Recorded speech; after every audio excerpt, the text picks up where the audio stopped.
Oke, salam, selamat pagi untuk peserta didik kami beragama Kristen kelas 9. Ya, kita bersyukur kita masih diberi kesehatan, kekuatan, dapat belajar. Semua oleh karena berkat Tuhan. Sebelumnya, kembali Bapak ingatkan kalian yang malas-malas mengerjakan tugas, Bapak nggak tahu lagi apa yang harus Bapak sampaikan. Kalian sudah kelas 9. Jadi Bapak harap haruslah berbeda, kelas yang lebih besar. Jadi contoh bagi adik-adik kelasnya, masa lebih rajin kelas 7 lingkan kelas 9 ya. Jadi Bapak sangat kecewa dengan kalian ya. Harusnya kalian bisa menjadi contoh, bukan malah malas mengumpulkan tugasnya. Oke, langsung kita lanjutkan pelajaran kita. Tapi sebelumnya mari kita berdoa. Bapak yang baik, terima kasih Tuhan, Kau masih memberi kami kesehatan, kekuatan, kami akan belajar, tolong Tuhan, sehingga apa yang kami pelajari beri kerajinan, sehingga apa yang kami pelajari dapat kami ingat, kami terapkan dalam kehidupan kami. Dalam nama Tuhan Yesus Kristus, kami berdoa. Amin. Nah, kita akan lanjutkan ke bab yang kedua, mengenal gerejaku. Untuk bacaan Alkitabnya Yohanes 17:18 ayat 21, Kisah Para Rasul 15, 1 Korintus 1 ayat 10 sampai 13, 1 Korintus 12 ayat 9 sampai 27, Yeremia 29 ayat 4 sampai 7. Jadi ini bisa kalian baca di rumah nanti. Nah, mengenal gerejaku, secara kesimpulan bab 2 kita akan mempelajari bagaimana atau apa penyebab gereja itu terpecah-pecah ya. Seperti yang kalian tahu, gereja itu ada banyak mereknya, bisa Bapak bilang merek lah, ada banyak jenisnya. Nah, kalau kalian lihat, nah di sini ada KBP, Metodis, Kalimantan Barat, Gereja Kalimantan Evangelis, Kristen Jawi Weten, Indonesia, dan banyak lagi, GPD Pentakosta segala macam. Kenapa bisa sampai terpecah? Nah, pada bab 2 kita akan belajar mengapa gereja bisa terpecah-pecah. Apakah Yesus mau gereja terpecah? Nah, bagian B, gereja yang terpecah, perpecahan pertama. Oke, jadi dari awal Tuhan Yesus sudah tahu supaya mereka semua menjadi satu, sama seperti Engkau ya Bapa dalam aku dan aku dalam Engkau. Yesus sudah tahu gereja akan terpecah, sehingga sebelum dia meninggal, dia sudah berdoa, mendoakan para murid agar menjadi satu, tidak terpecah-pecah ya. Nah, Yesus sejak awal sudah menyadari bahwa muridnya akan terancam perpecahan. Dalam Kisah Para Rasul 15 kita menemukan gereja perdana diperhadapkan dengan pertanyaan yang berat. Bagaimana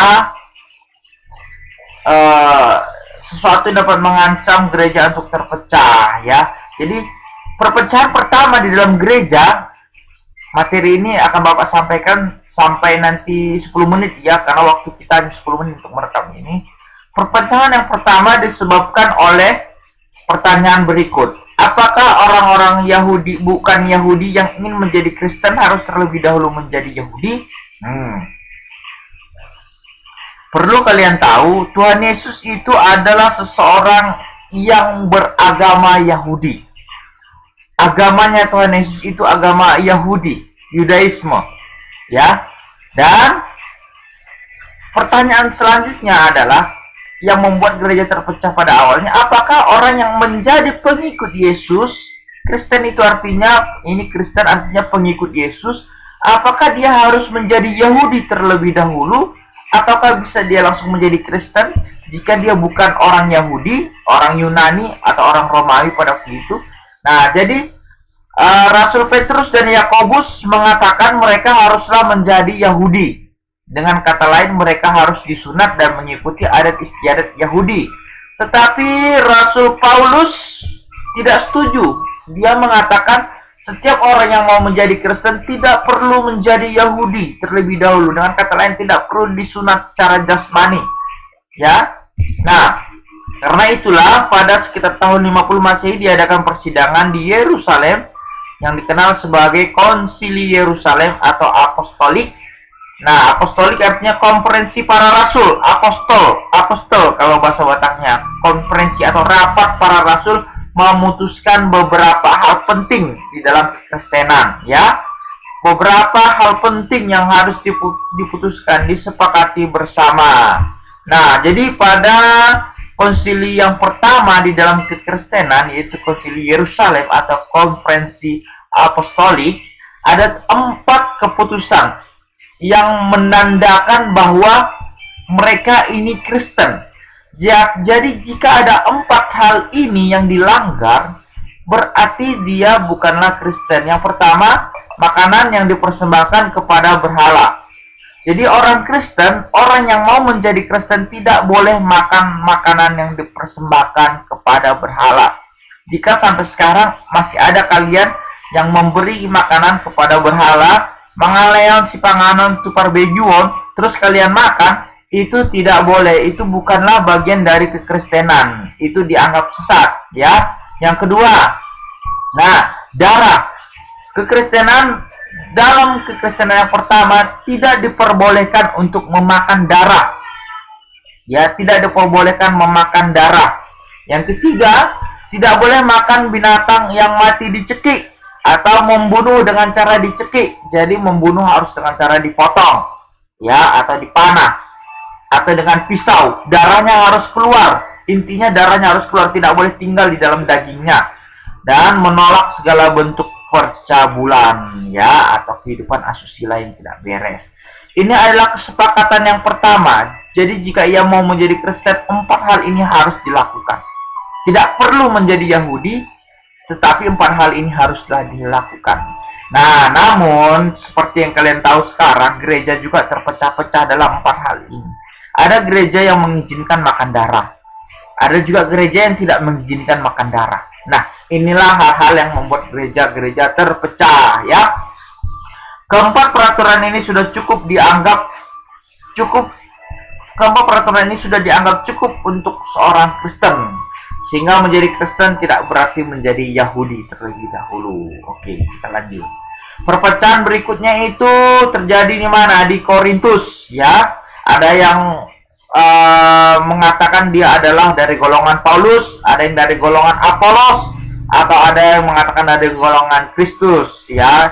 Ini perpecahan berikutnya masih di Korintus, ketika ada orang yang membanggakan diri mereka berdasarkan karunia roh yang mereka miliki. 1 Korintus 12 ayat 9 sampai 27.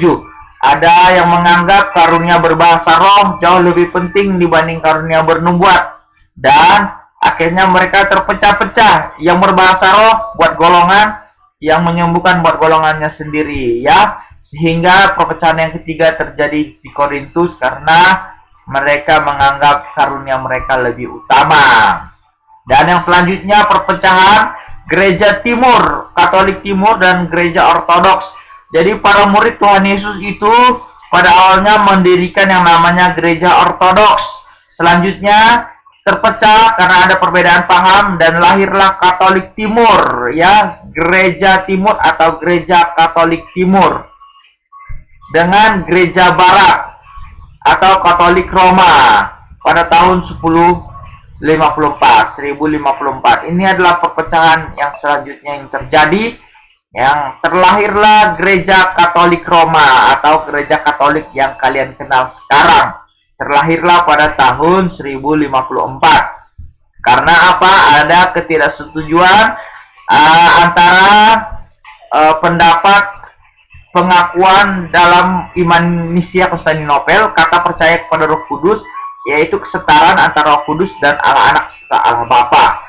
Dan selanjutnya, perpecahan selanjutnya yang paling besar yaitu ketika Martin Luther melakukan reformasi gereja, melakukan 55 dalilnya di pintu gereja Wittenberg dan mengkritik praktek yang dilakukan gereja Katolik, dan terlahirlah gereja Protestan seperti sekarang ini. Ini adalah bagian kecil dari perpecahan gereja. Nanti bisa kalian baca selanjutnya materi ini. Jadi Bapak harap baca di bukunya ya, halaman 15 sampai selesai bab 2. Jangan sampai ada yang tidak mengikuti pelajaran, karena nanti jika kalian tidak ikuti waktu kalian ujian, kalian tidak akan mengerti.